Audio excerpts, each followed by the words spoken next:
ఆభంశుభం తెలియని విద్యార్థినిని చెరపట్టాడు ఓ కామాంధుడు. ప్రేమ పేరుతో మాయమాటలు ఎన్నో చెప్పాడు.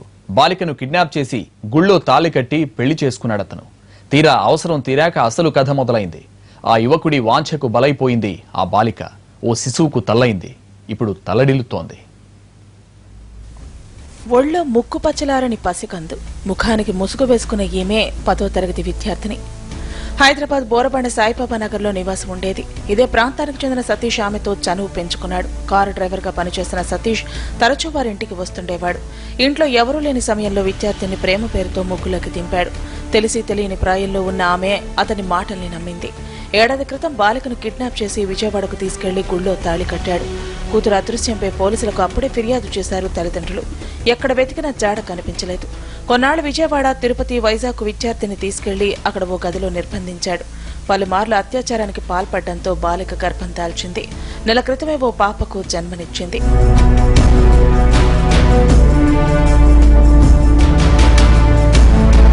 ఏడాది వరకు బాగానే ఉన్నా ఇప్పుడు అసలు కథ మొదలైంది.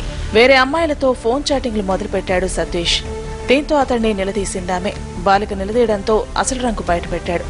మగాణ్ణి, నేనేమైనా చేస్తా, నువ్వేంటి మాట్లాడేదంటూ జవాబాదేవాడు. తనను మోసం చేయడమే కాకుండా ఇప్పుడు చాటింగ్ల పేరుతో వేరే వారి జీవితాలను కూడా నాశనం చేయాలని చూస్తున్నాడంటూ సతీష్ పై మండిపడిందా బాలిక.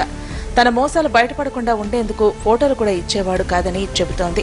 తన బిడ్డను తన దగ్గరే ఉంచుకుంటానంటున్న ఆమె ఇకపై చదువుకుంటానని చెబుతోంది. సతీష్ బస్తీలో ఇంటిని కూడా అమ్మేసుకుని వెళ్లిపోయినట్టు తెలుస్తోంది. మరోవైపు సతీష్ నుంచి తనకు, తన బిడ్డకు రక్షణ కల్పించాలని వేడుకుంటోంది.